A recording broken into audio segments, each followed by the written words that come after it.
At just 19 years old, today's guest was already obsessed with powerlifting, squatting an incredible 605 pounds completely naturally. Now, on the outside, it looked like he was destined for greatness, but behind the records and medals, injuries began piling up.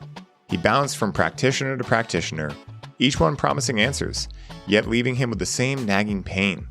Hope was fading fast until he discovered the work of Paul Chek. That moment became a turning point in his life. His focus shifted from simply working out to also working in, sparking a whole new vision for his life. That vision led him to realize his true dream, supporting men in their journey of healing and growth. But in order to pursue it, he had to make one of the toughest choices of his life, walking away from his family's successful business. On paper, it offered good money and security, but deep down, he knew it was slowly eating away at him. Stepping into the unknown, he set off on his own path, committed to men's work, and in the process found his soul. In today's episode, we'll explore his powerful journey, the wisdom he carries for others walking a similar path, and what it truly means to align with your calling. So please give me a big hand and welcome in my man, Mike Salemi, to the show. Mike Salemi, my cosmic brother, dude. Man, am I so excited to have you here. We just recently, in the last couple of weeks, for all the listeners, wrapped up an amazing summit that Mike and I were both a part of called the Modern Awakening Summit. It was so much fun. I got to see Mike absolutely blast some people's hearts and minds open with story work. And it was a blast. And I was like, it's been a while since I've had you on the podcast, bro, and I got to get you back on. So first of all, man, how you doing today, brother? Dude, I am firing on all cylinders today. It's been a full day. I was speaking just briefly to our buddy Ani literally an hour ago, a mutual friend, and him and I are going to co-teach at this event in September. So good people. Had a great Bulgarian bag session with a new facility this morning, and I'm now I'm talking to you, dude. So like, literally, what could be better? I'm pumped.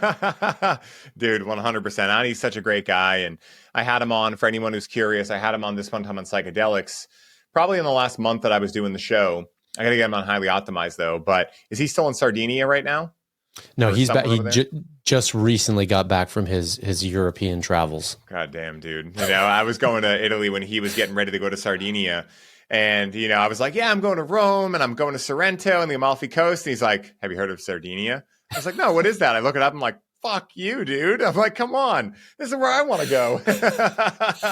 I think he told me that every single day he was in the water nearly. And every single time he stepped in the water, he literally felt like he was, I'm not quoting him exactly, but like touching God basically in the water. I've been to Sardinia once, like my family's from Sicily. Yeah. And the last time that I was teaching in Europe, in between teaching, I was teaching in Italy and in the UK, and there was a gap because I was just teaching on the weekends. I was like, where do I want to go? I was like, Sardinia. Yeah. There's like more than three of the world's best beaches there. Insane food and just gorgeous, man. Highly recommended. I got to check out Sicily as well. Sicily and Sardinia are on my list because when we checked out Sorrento was our favorite by far. It was just like, it felt like what the Amalfi Coast could be if it was actually not just a bunch of like fat Americans hanging around. If it was actually like, Italy and Italians, and it was so beautiful. But the Amalfi Coast, it was beautiful, I guess. But like, I felt like I was like 50 years younger than the ability to really appreciate it because I was just like, what is there to do here except eat and walk around? And everything there is hills, dude. Like, I'm sure you've been there. Like, it's just, stairs to nowhere. It was funny. We were walking up the stairs and we'd see other Americans and we were kind of like huffing and puffing because it was like a lot and it was hot out and I was trying to wear Italian linens, just so silly. And so like other Americans would be like, hey, does it get better up there? I'm like, nah, it's just stairs that keep going and we have no idea where they end. And that was like the funny conversations we had along the way, man. It was hilarious. How far back was that? That was this year. Yeah, we went this year. Oh, yeah, we dude, were there you're fresh, man. Yeah, May 6th through the 20th. That was our first Italy experience. We loved it overall. It was amazing. Like, I don't know. Have you been to Rome before? I'm sure you've been to Rome probably, right? I lived in Rome for almost a year. Yeah. Wow. Did you ever go to St. Eustache or Eustachio? No. It's like a super old school coffee shop or espresso shop rather. And they have, I thought it was really funny. They definitely trolled people because they had this certain coffee. Rachel read about it before we left and she was like, we have to check it out. So we go there and it was called the Big Coffee. And I was like, okay. And I'm used to espresso. Like I only drink espresso anyway, but I'm like, oh, the Big Coffee. It was the smallest shot espresso I've ever seen in my life. And I was like, the fuck? I was like, can I get like 4 more of these, please? Like, it's like, what am I, a toddler over here? It was like half of a typical shot of espresso. It was so funny, but it was amazing. Which is already short. Yeah, which is already short. Yeah, dude, it was hilarious. But we fell in love, man. We loved it. The only thing about Italy that I was like, you guys could definitely do better on this was the cannabis scene. Like, I tried bringing it up, and I tried bringing it up many different ways. At first, I was like, hey, this is what I do at home. Do you guys, like, know anything about this? And they'd freak out and just turn sheet white. So then I started seeing these hemp stores around Rome. So I started playing dumb and asking people like, hey, I see that like thing with a pot leaf. Is that like a weed store? And I was trying to see what they would say. Like, oh, no, it's not real weed, but I know where to get it or whatever. Nothing. They just completely avoid the subject. They're like, anyway, what are you guys doing tonight for dinner? And I was like, okay, there is nothing over here. I got scammed. I tried to buy some cannabis off some guy from Telegram. And I paid him $100 worth of Solana. And I was like, I'm probably going to get scammed, but it's worth it. I'm bored, whatever. And yeah, he scammed me, So I was like, all right, at least now I can understand what to tell other people when they go over there. But other than that, it was amazing, dude. I just couldn't believe. I was like, you guys know cannabis isn't the Bible, right? Like, because like it felt like a lot of people were like, oh, it's like, not part of our religion. I'm like, actually, it's a lot more part of your religion than you may know. But yeah, it was funny, man. We were in the Vatican the day that the new Pope got ushered in or whatever the word is. We didn't even know, it was crazy. We took some microdoses, went into the Vatican, walking around like, whoa, paintings are talking to us. And then we walk out and it's like, oh my God, the new Pope got elected. And we're like, wait, what? So funny, dude. It was crazy. That's super cool that you were there. Chicago guy, right? Like he's from Chicago. Yeah. Interesting. Yeah. Cool. So interesting. We were asking people, like real Italians, like what they thought of it. And the guy that ran our Airbnb was very hopeful. So we're like, okay, I guess it's a good thing based on what general Italians think. Sorry to any Italians out there that are like, I hate this guy. I don't know. I'm not from Italy, but it seemed like the general consensus was good on it. So yeah, go have a big coffee if you're stressed out. Yeah, exactly. You might want to get 4, guys. All right. Just telling you from past experience. But man, I'm super excited to dive in, man. And, I've had you on the show way back. I think, God, it had to have been 2022, 2021. I think the first time I had you on was when Mark made it a requirement to graduate level 2 of Enlifted to go on the Highly Optimized podcast. I think that was the first time I had you on. That must have been 2020 or 2021. Maybe 2021. But yeah, it's been a while since I've had you on here, man. It's been a minute, dude. Yeah, it's been a minute. Oh, I mean, any conversation I have with you, it's always just epic every single time we get to hang. And it's like, it's one of the things I look forward most to when I'm at an event that you're there. Like Laura knows, I'm like, Ryan's going to be there. Yeah. So I'm the same way, dude. I tell Rach all the time, like when you came to that Austin event, the Enlifted event, I was so pumped when you were like, hey, can I hop in the house you guys are staying at? I'm like, fuck yeah, dude, let's go. Sleepovers for days. So much fun, dude. That was a really great trip. But man, I'd love if you could share with the audience that maybe is just hearing from you the first time. Maybe they haven't heard the first episode from years back or whatever. I'd love if you could give a quick overview of your journey, man, because it is insanely powerful. Like I had heard it before and I had the opportunity to hear it again with fresher ears during the summit. And it was literally wild, dude. I was witnessing you in a picture squatting. What was that? 675 or some crazy shit like that. That was 605. 605. So this guy's literally squatting 605 pounds. And how much did you weigh at that time? 180, 190, something like that? That one, I was in the 181 weight class, but I was 178 at 19. God damn. So guys, think about this, okay? Mike is someone who, wait till you hear all the other stuff he's done, okay? But just think about that feat. How old were you? 19, 18 when you were doing that, something like that? That lift was at, that lift was at 19. Yeah, I wasn't 18. Yeah, I was 19. Yeah. That's wild, dude. So at 19 years old, I can tell you what I was doing. I was working at a porn store when I was 19. All right. Trying to figure out what I was going to do the rest of my life. And this guy's over there squatted 605 pounds. Okay.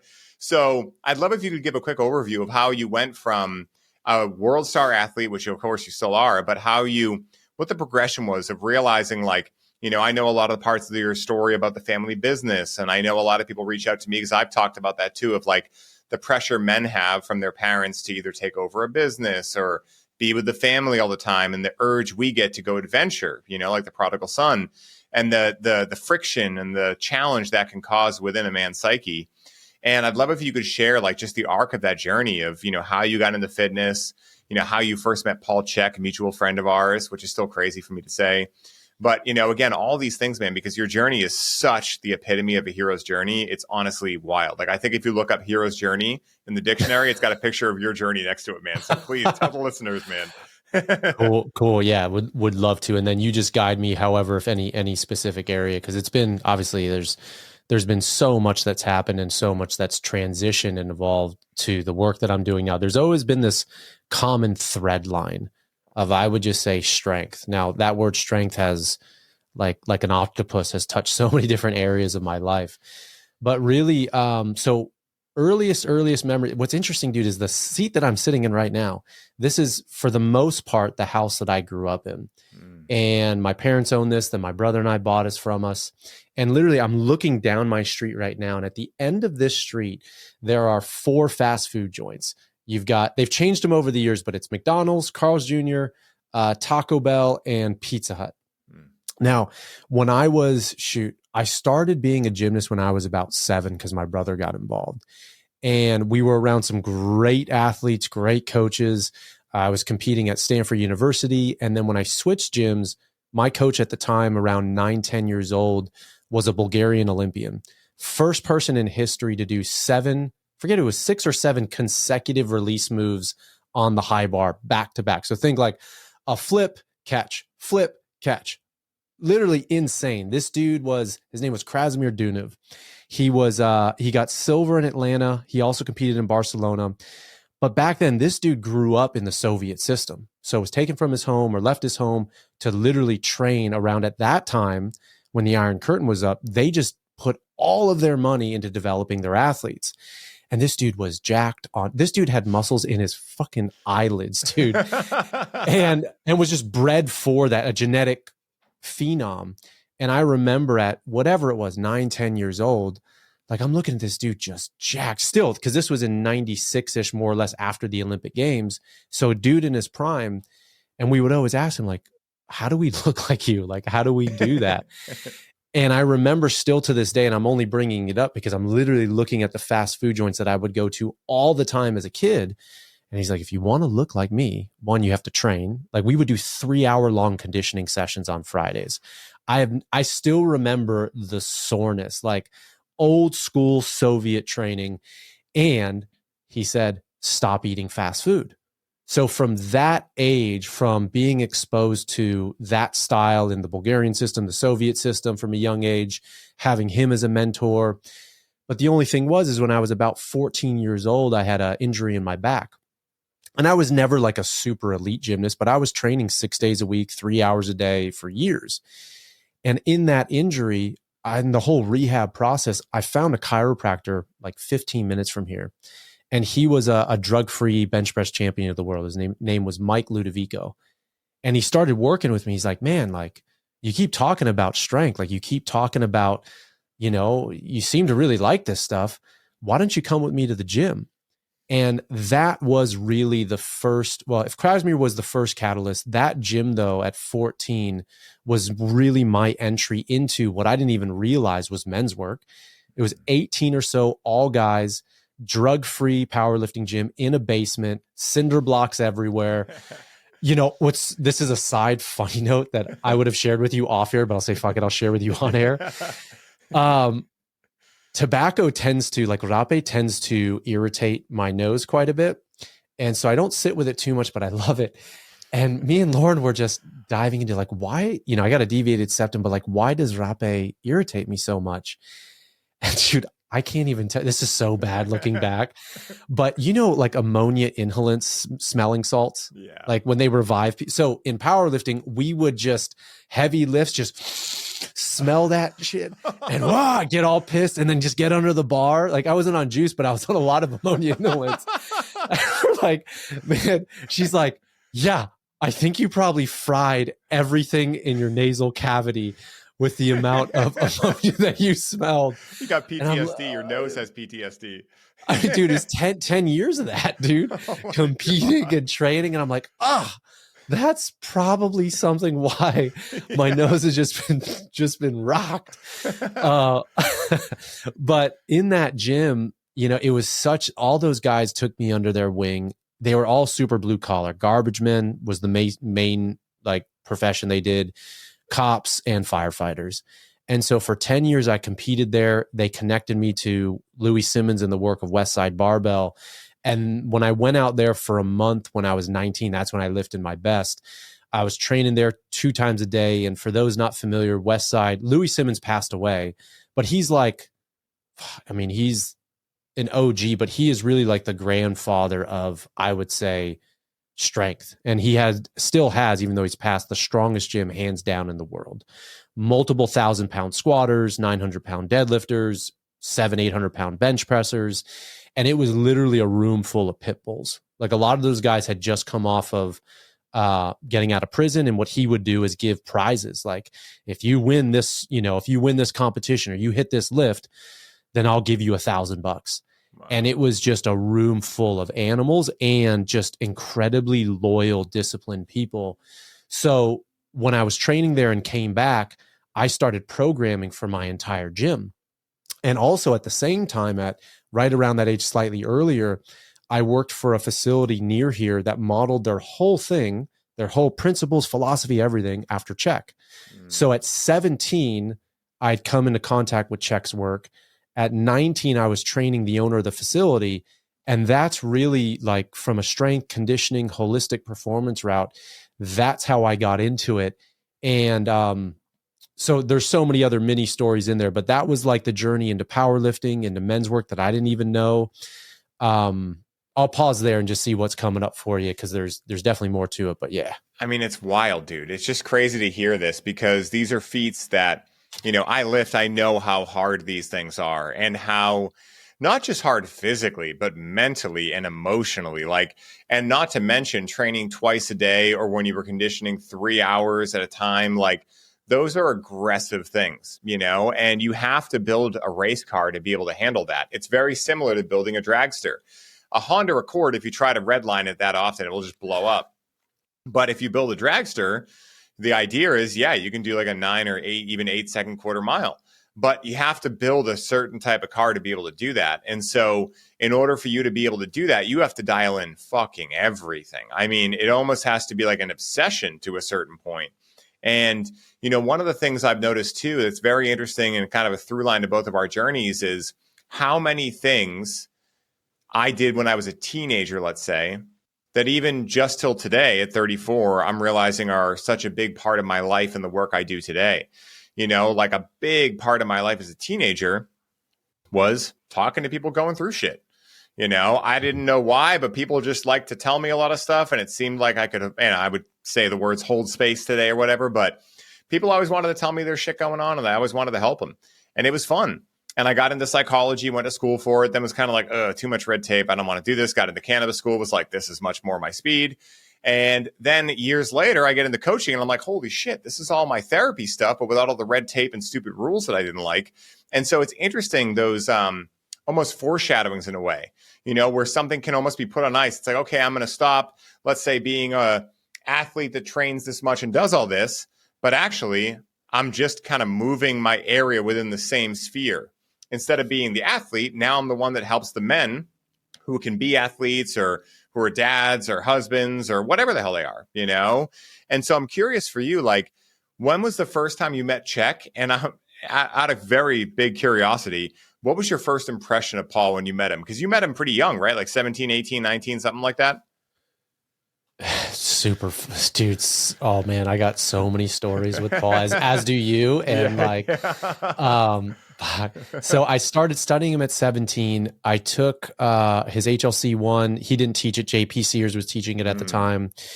But my first course with him was HLC 2, I think when I was like 23, more or less. So I'm 38. So was that like 15 years ago?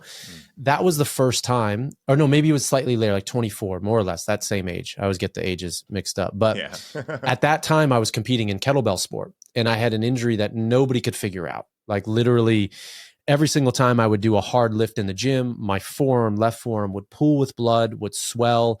I did all sorts of stuff. Doctors wanted to cut it open. I didn't want to do that because I just knew as soon as they cut the fascia, then like there's no getting that back, right? And so I went through a 2.5-year journey of working with so many different practitioners, but no one could really solve the underlying reason of what was going on. And at the time, I was trying to hit what would be an equivalent of like a black belt level in the sport called Master of Sport. So I was in his HLC2 course. That was really the first time I met him in person, but I'd been studying him for years to that point. And at the end of the course, there was a whole line of people wanting him to sign his Tai Chi rulers, which is this meditation stick that you commit to. He would sign the Tai Chi ruler, you know this, but he would sign the Tai Chi ruler if you committed to 100 days of consistent Tai Chi, a specific movement. It's usually the one you committed to was called primordial rocking.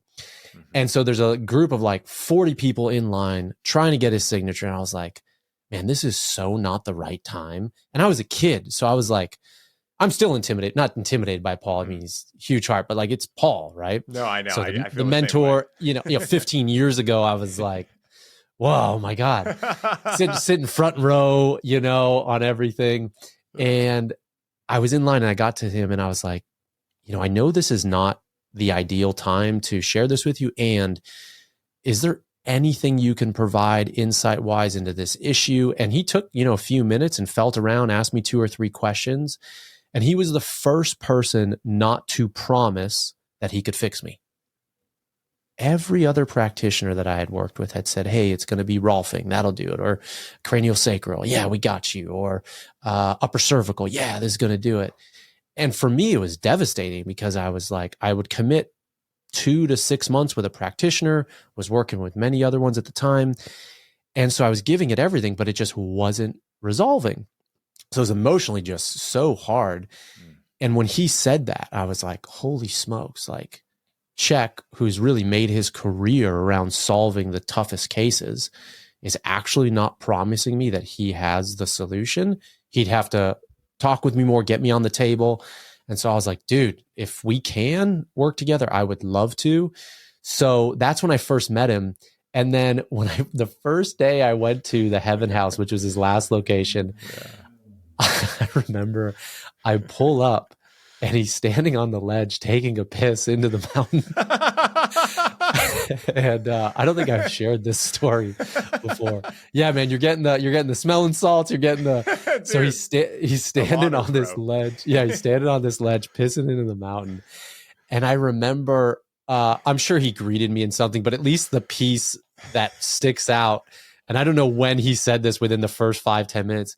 I just remember him saying, God, I hate schedules.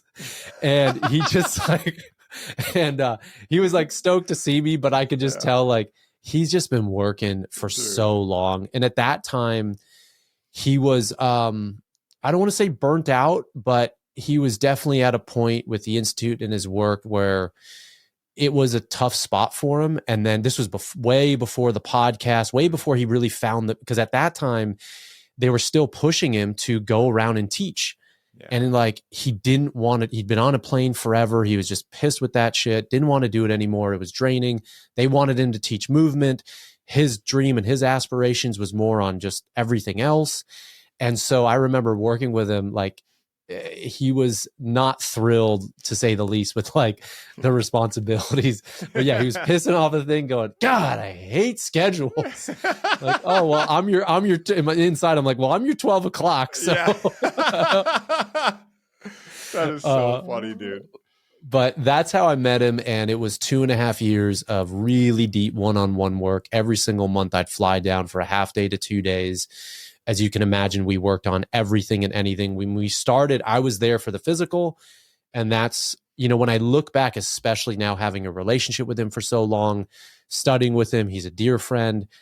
He's really shown me what an amazing coach could be, because he really met me at that level. Like if he would have come out of the gates with everything else, even though I had already been a student and I knew some of that work for sure, 80%, maybe 70 to 80% was physical and holistic physical conditioning. And then as challenges arise, relationship, the stuff in my family business would come up. So as life happened, he would coach me on that, but he still really stayed true to the goal of winning, a world championship, getting Master of Sport, but also like feeling amazing in the process.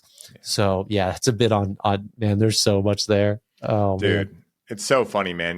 Like Chek is absolutely hilarious. And that's why I love him, because he's extremely authentic. And that is something that each year I meet more and more, quote unquote famous people. And most of them have been really rad to me. Like, honestly, I've never had a bad experience with anyone I've met. But, you can tell a lot of them are maybe wearing a mask, like, putting off a certain thing. And I'm not judging them. It's just, again, it's just what it is. It is what it is.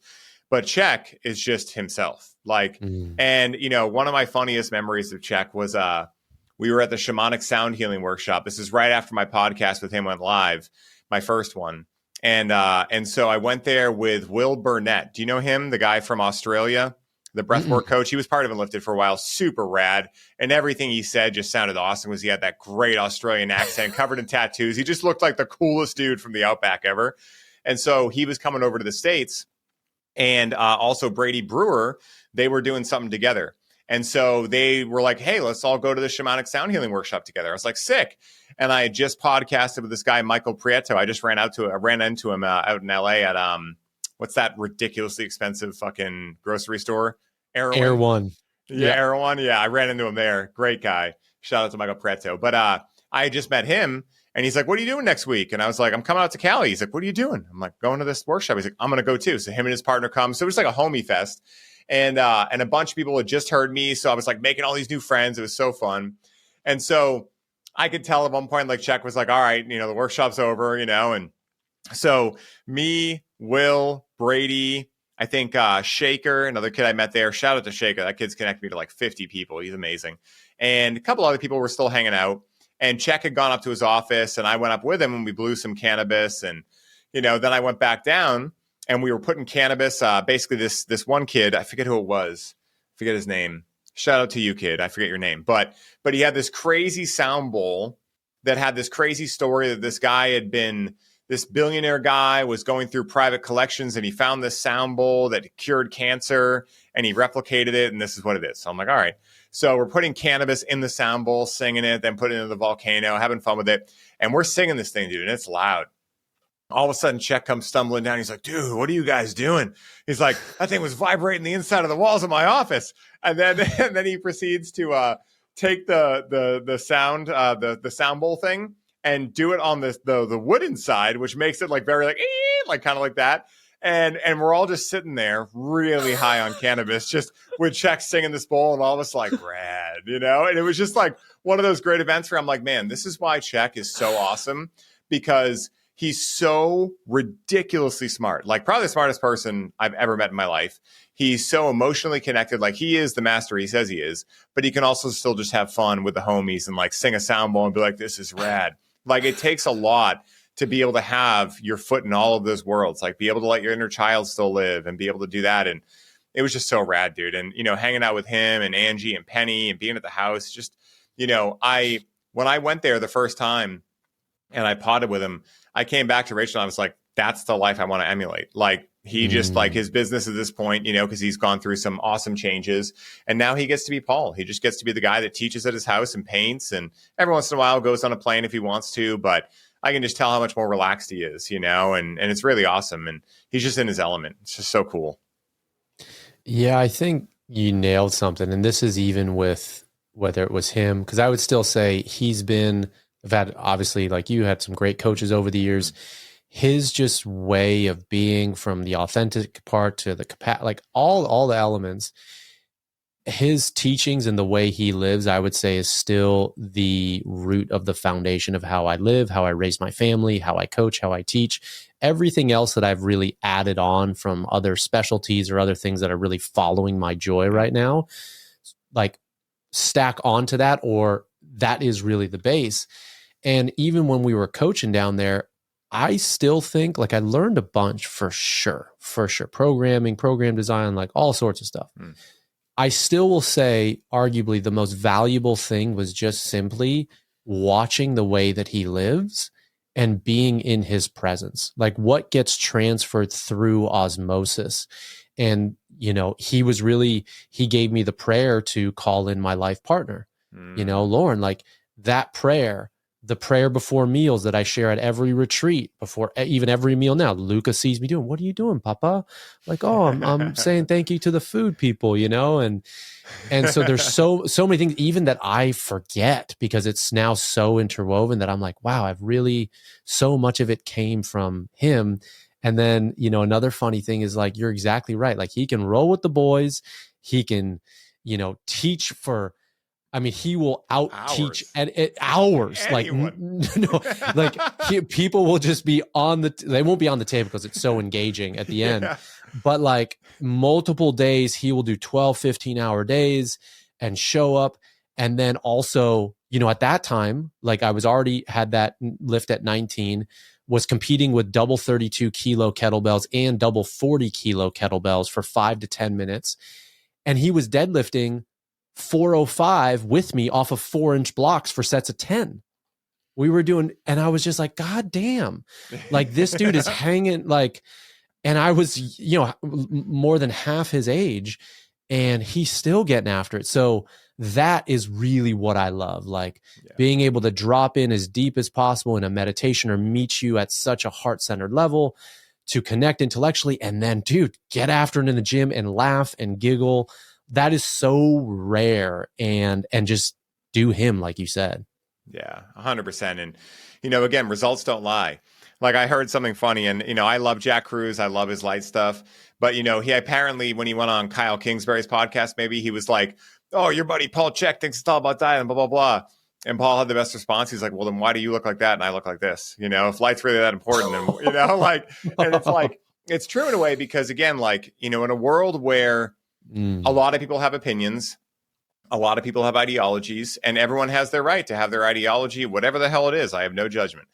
And when you look at like the idea of being healthy, you would imagine that the people that know the most about it are not the people that say they know the most, or even that can teach as if they know the most, but they're people that walk the walk and talk the talk.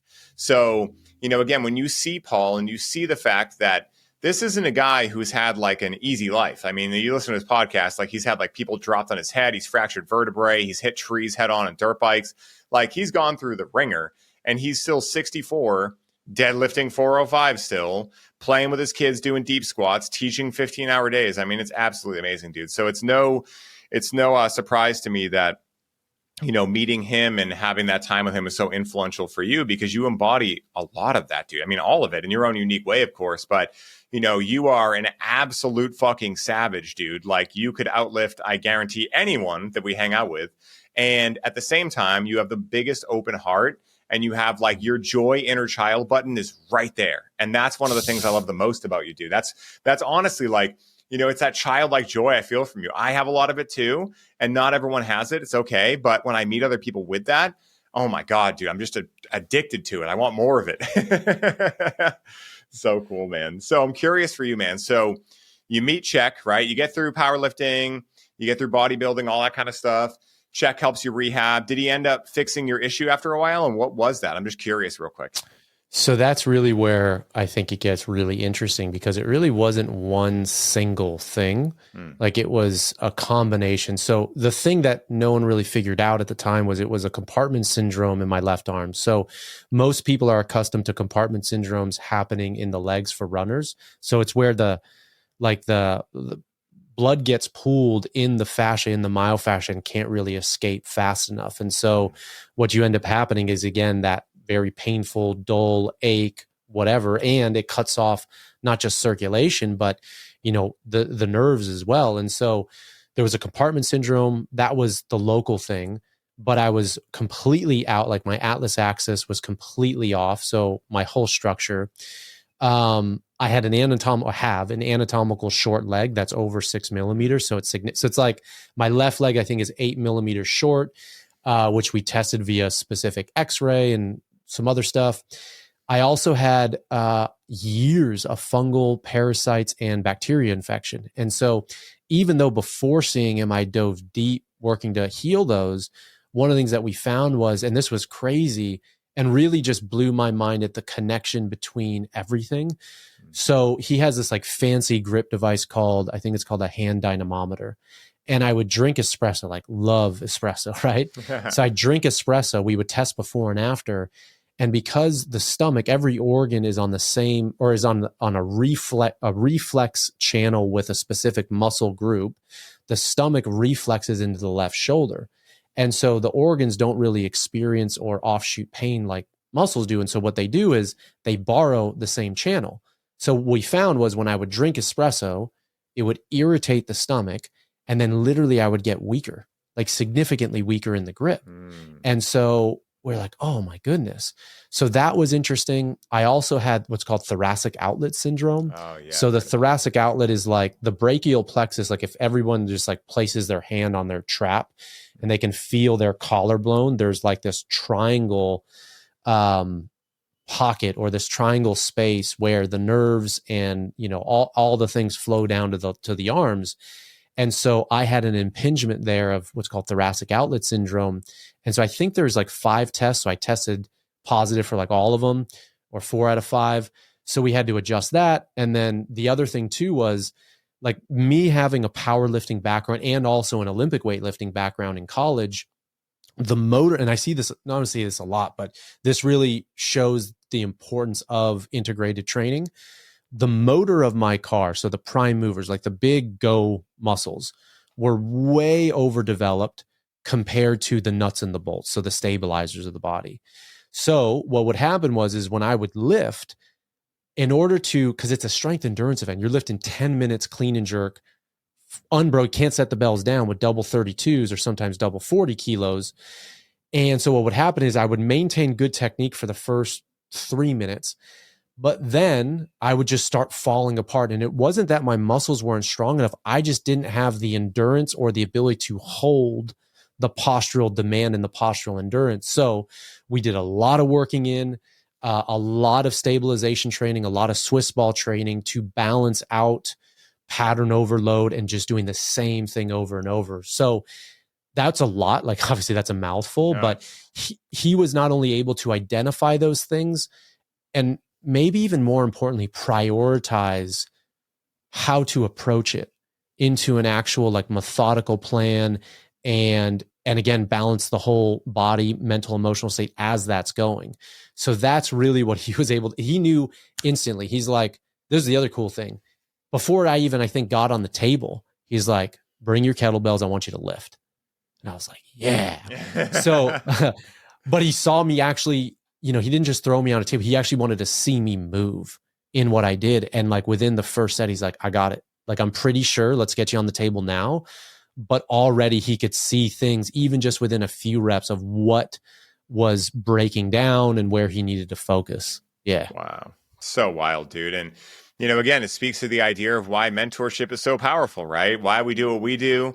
And, you know, again, like if you can leverage someone else's expertise to get farther faster, I mean, that the most valuable resource we have is time, maybe attention, but a time as well. And so, you know, I'm curious for you, man, like once you got through that, at some point you not left powerlifting, but you kind of had other goals that kind of took priority. Take me through a little bit of that journey and what happened thereafter, maybe why you left, kind of what led to that. And then maybe also the aspect of the family business as well, because I remember that from your presentation. And that's something I definitely want to touch on for sure. Yeah, for sure. I mean, the reason why I left powerlifting after almost 10 years was because I really was, especially after coming back from West Side Barbell, I was very present to the fact that if I wanted to go as far as I truly wanted to, I would have had to have done juice.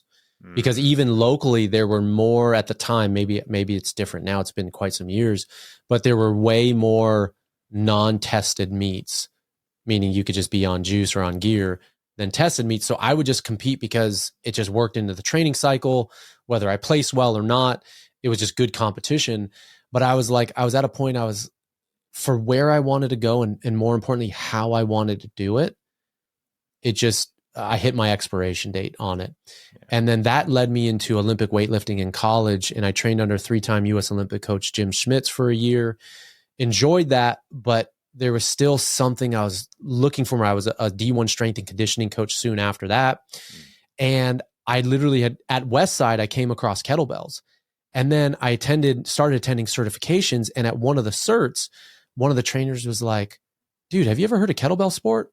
I was like, no, I've not. What is that? And he told me what it was. And I was like, that sounds brutal. I'm in. And so that was almost, 9-10 years of kettlebell sport. So I was doing that all along. And then I got to the point after working with Paul that I was like, man, I love competing, but my next evolution, you said this earlier, I realized the greatest gift that I can give the world is less in being an athlete and more now in being a coach and a mentor. And so I was like, okay, that's the next phase of this. And I was also at the time working for my family business, which was in the marble and granite industry.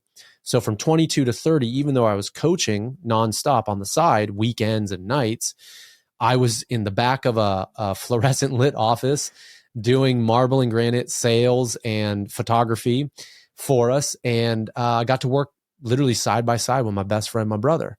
So there was a lot of beauty in that experience and a lot of learning, but truly having worked with Paul and knowing about the 4 doctors and the Dreamline, and I was very clear, and it just got more and more painful, I would just say, as the years went on, because I was like, man, I know what I want to do, or I know at least enough of what I want to do. And it's helping people realize and reach true high performance, whatever that looks like for them. For me, it was strength at the time. But I was, again, doing something largely due to the loyalty to my family's values. Mm-hmm. And, it was like the last few years there was really rough because, again, me betraying or abandoning parts of myself that I knew, I was like, man, I don't want to do this anymore. The goal was always to exit in 2 or 3 years. And now it's been 8 years. So when is going to be that day? When? And I would just literally in the back of the office just cry. Because I'd be like, dude, I'm just not doing what I'm meant to do here. So I finally got enough courage to leave the family business or transition out. And that at 30, because I was like, Paul asked me this question that I've shared. He asked me at the end of our coaching, he's like, Mike, if your life looks the same in 1 year from now, if you were to look at your life like a crystal ball, what would happen? And it was like one of the most automatic answers I would ever have given anybody. No thought, pure reaction or instinct. I said, I'll get sick. Like it was, I'll get sick. So I knew that that was the clear decision. So as soon as that moment happened, he asked me that question. I forget if it was 2 or 3 years later. From that point into the actual exit, like I could just feel my life force getting more and more and more drained and sucked out. That was, leaving that business was the hardest decision I've ever made. I left something that was stable, that was great financially, that funded my work with Paul and other things. And that was literally with my best friend and my mom and dad. But I just knew, I was like, I've got to become the man that I'm literally telling other people to follow their dreams, to do what their heart is. So that was really a big individuation moment. And since then, that was 8 years ago, it's just been more and more other questions like that. My journey into men's work was literally, I went into a cabin in the Santa Cruz Mountains, Bonnie Doon, for almost 4 days. I was like not happy, primarily still doing movement. And another question, I was like, dude, if there were no fucking consequences, what do you want to do? And I just literally sat and journaled, and I was like, nobody else. Like, what do you want to do? And the 3 things that came out of that experience was, 1, lead men's work, because I'd already been assisting some men's containers, Chris, and doing that. And you know about that. It was right after actually one of his retreats.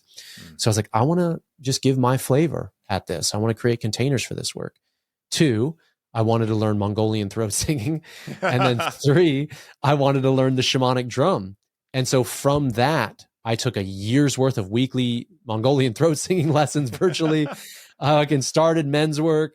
I learned the shamanic drum with a shaman for like a while in great dude. He's like podcast number 1 on my show, Yakov Darling Khan. Wow. And I just went for it. I was like, nobody is holding me back here but me. And I just know I need to just create enough space and truly enough honest, relentless self-reflection, and then just trust that the clarity will come.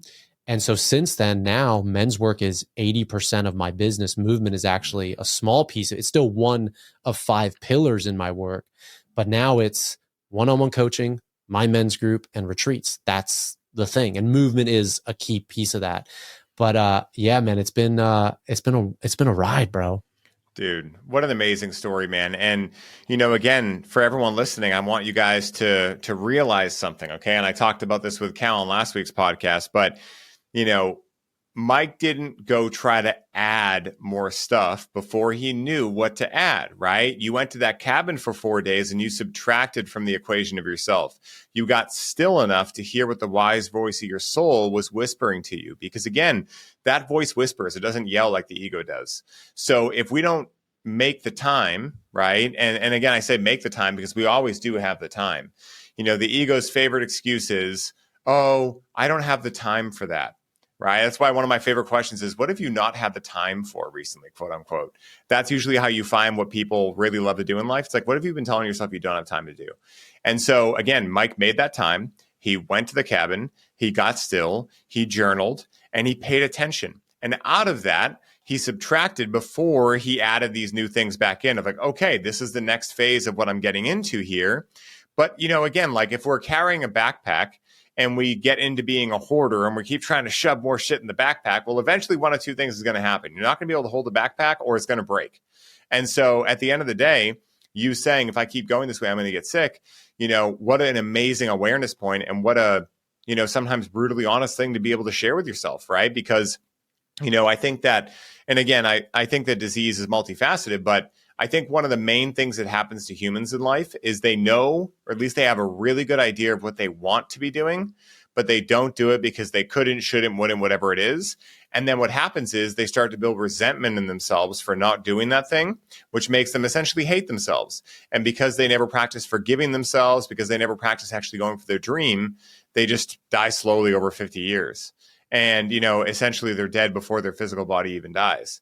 Because again, like all work and no play is no fun at all. And we're not here to just do what the safe bet is, So I really appreciate you sharing that because I think that's a big thing. And again, guys, I'll say too, it was fucking challenging for me to go through that as well. Every time I have to subtract, it's hard. But that doesn't mean it doesn't work. And it doesn't mean it's not worth it. So I really appreciate you sharing that, man. And I'm curious for you because I think the first time I met you in person, was that at the, did you come to the Colorado retreat with Chris or was that the other retreat? I know you were at the Austin one. Yeah, you did. Okay. Yeah. I it's hard to think of that because it feels like so long ago, but it was only like, 5 years ago or whatever. But was that originally when you started like combining the retreats in and everything like that? Cause I got to witness that part if so, and that's pretty cool. That was definitely in the early days. I think I had done one retreat for men for a client and his friends called the Balanced Warrior Retreat. Chris gave me the blessing and the opportunity to serve combo to the guys. And so, cause that was a big part of my life at the time. And that was definitely, I think it was that retreat. I believe it was that one because I'm envisioning the space that at the end of it, we like shared commitments. And I remember giving voice to like, I would like to have my own men's group or do my own men's thing. And I remember giving it voice then. And I was like, damn, like that was like the first time actually articulating it and expressing and also allowing myself to be witnessed like by others. Cause so many people had known me, for the identity of being a mover primarily, even though I was dabbling in some other stuff as well. So that was like actually the power of giving it voice and expressing it. And then it's just so amazing how other things come together. Like, for example, I had a client who owned a really large company and she had a farm. And she calls me up one day and the farm is literally insane out in Mount Shasta. She's like, soon after, I think it was that retreat, not the Austin one, she hits me up. She's like, hey, I've got this gorgeous farm in Mount Shasta. You know where Mount Shasta is? I was like, I kind of have heard of it, but like, I don't know. She's like, what do you think about running a retreat there? And I was like, what? And immediately I called our homie Nico and I was like, Nico.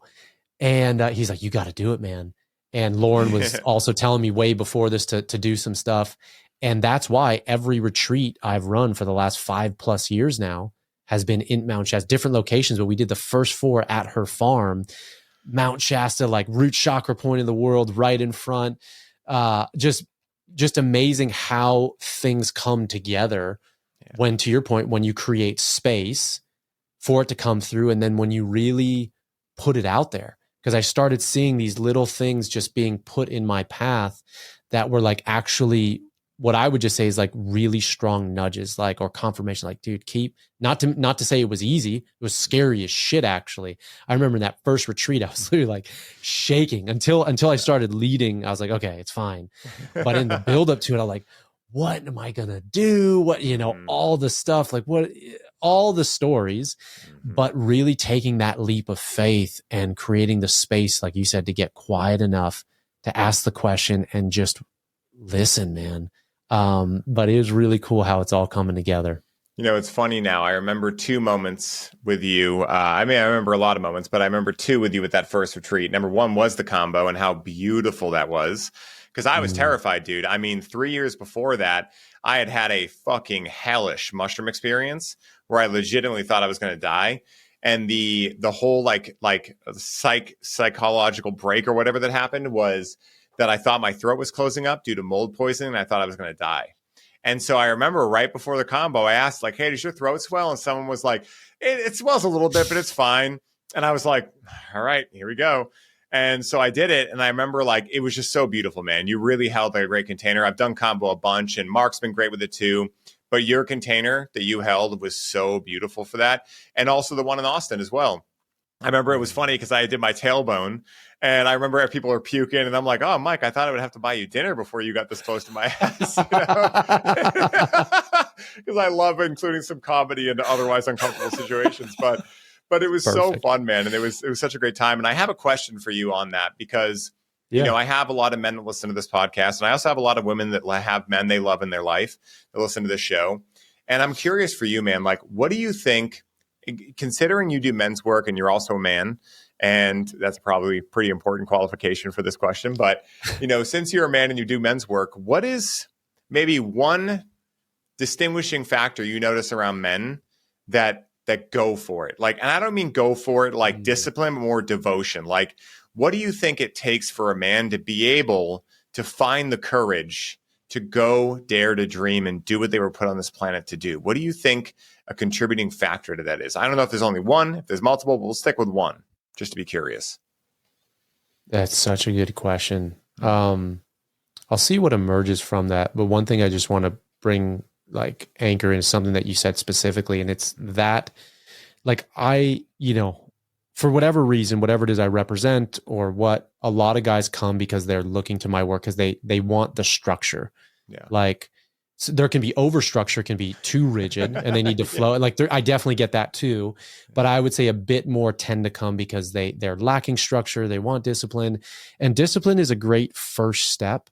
But I think when you can make the jump, just like whoever's listening, if you're listening to this right now, just feel into the word discipline and see what arises in your body.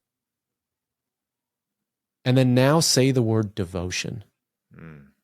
Like, if you were to say, I am disciplined with my movement practice, or I'm disciplined with how I show up for my wife, see how that feels.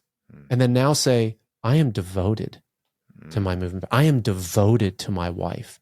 That texture of, like, I just got chills. The texture of that is really unique and different. And I do think discipline is important, and discipline can, yes, create freedom.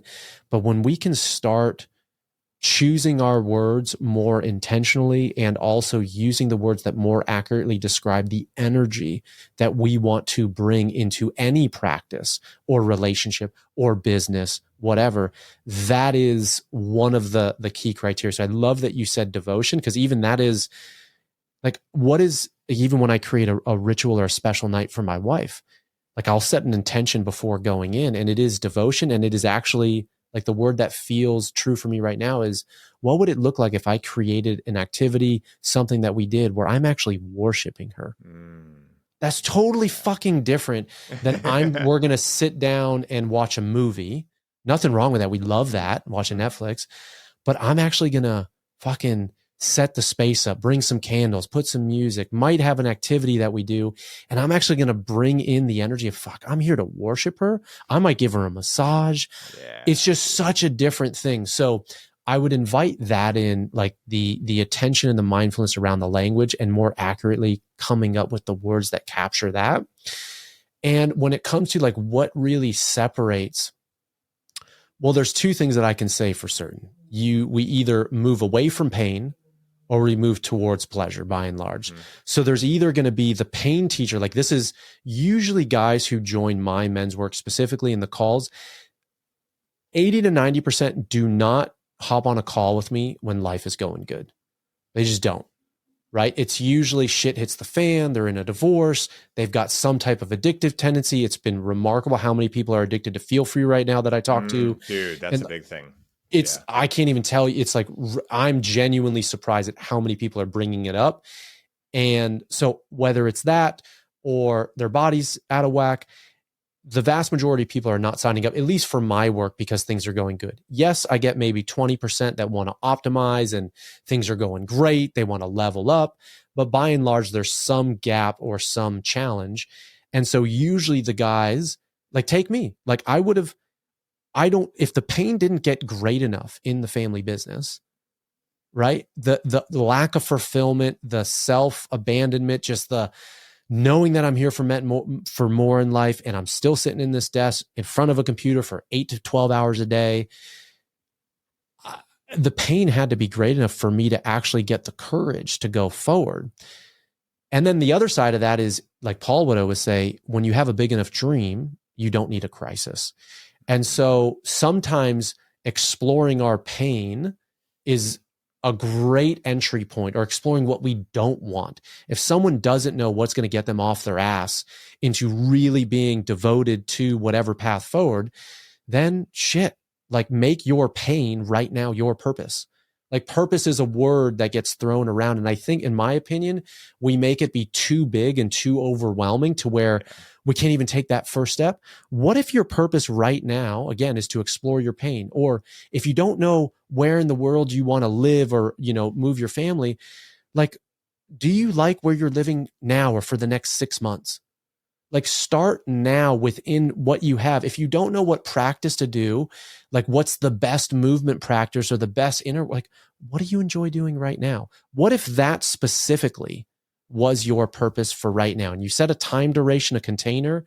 So those are the two things. Either someone who's so into pain where it's almost as if their choice is taken from them, and they're either going to continue down the same route and get a disease, or literally their quality of life is going to go so down the shits that they're going to be forced with there needs to be a conflict, or there needs to be a confrontation. A man who really, what I see, gets off his ass is, whether it's for the dream or to avoid and get out of pain, they need to confront that part of themselves and really come to terms with it. Come to terms with the fear, come to terms with the inner critic, come to terms with the shame around it, come to terms with the grief of losing or leaving this part of themselves that they've known, that everybody knows them for, where they've gotten celebrated from. All those things need to be confronted. And so there needs to be the hero's journey. There needs to be some confrontation with that part of ourselves for us to leap forward.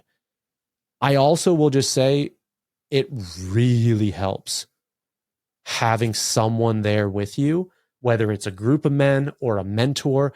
And this is something that I learned from that gentleman I mentioned earlier, Yakov Darling Khan, the shaman that I'd worked with. And he was telling me, dude, man, and I'm sure you see this, but dude, one of the things that breaks my heart the most is how many guys are voicing they're thinking about suicide. That's coming up. And what he had shared with me was really mind blowing. He's like, man, usually it only takes one person to be there for that person, or to listen, or to hear them out, that can completely change the trajectory. Now, that might be extreme for some people, but 80% of the suicides are men, and just when you think about these patterns, yeah, a lot of guys are struggling. I'll just leave it at that. And if you have just one person who can, whether it's hold space or just be there for you, or you can share, they don't have to do anything but just listen. It is remarkable what can happen. And that may be the very thing that helps a man get the courage. Like if Paul didn't tell me, I don't know if he's used these words, but I believe in you, I probably still would have done it. But having his backing that dude, you've got the skills, you got the passion, fucking go. that was like major, like someone was behind me, just like with their hands on my back, man, as I'm climbing up the stairs, climbing up the hill, just giving me that little bit of nudge. And that could be it for a guy. Dude, I really, as you were saying, and I was like, I think that's my answer too. Like, I think the number one contributing factor is the environment, right? It's like, do you have other men in your life that are willing to hold space for you when you go through some shit, and also will like be a little bit silly with you, we'll remind you that, hey, like you don't have to take it too seriously. No one's getting out alive, right? But they'll also hold that space for you and know that perfect moment to drop a little joke to make you laugh and make you realize, okay, I'm not alone. I think that really, like, that is the foundation. I mean, I wouldn't be nearly where I am without knowing people like you and Paul and Mark England and all these people that were gracious enough to have my back, teach me things, usher me into a new community. I mean, those things are so powerful, man. Dude, I wish we could keep on going. I'd keep talking to you for 3 hours, but I want to be respectful of your time. Where can people find you, bro? Where can a man who listened to this reach out to find your men's groups, everything like that? Because I really think that there's going to be at least one man from this. And please, men out there, please listen to what I'm saying. If you are feeling like this episode resonated and maybe in a challenging way of like, oh my God, like I see myself as this guy that might not figure it out, please go leverage Mike. Please go hop in his group. So where can I send people to find you, bro? Thank you, my man. One-on-one coaching is great. We got the men's group, the retreat. So I would say in Instagram, just my name, Mike.Salemi. My website is MikeSalemi.io, not .com. That's got all that information. I'm the one who answers the messages and would love to have a chat. And you just said something that I think is really important. We said, hold space, be goofy, and, friends that can help us remind that life isn't that serious. And then also, that word challenge, you said, like men are also craving, in my experience, in a healthy way, in a loving way, in a way that says, fuck, man, I know there's so much more in you right now. Like Angelo Cisco just comes up right off the top of my head. Dude, like someone who just like will look you dead in the eye and be like, hey, you're playing small, motherfucker. Mm-hmm. Like whether in that voice or not, but like you're playing small, like I want to challenge you to take one small step this week. And that from a healthy, from a loving way, from a place of, I'm going to take a stand for you as a brother and not let you play small. I'm going to hold you accountable. So what do you want to do? Let's create a plan. Check in with me each week. That is, I think, a really important, needed part in men to hold space. Yes. To laugh and play. And then to also in a healthy way, be called forward. So any of those, if that resonated with any man, I'd love to have a conversation. Hit me up wherever feels appropriate. And dude, I love you, man. This has been so fun. And thank you for having me on. Game recognized game, bro. And last question, one piece of advice that people want to highly optimize their life starting today, what would Mike Salemi say? Write it down and speak it out. Woo! Write it down, get it out of your head onto paper. And you don't need to blast it to the whole world, but tell one solid friend.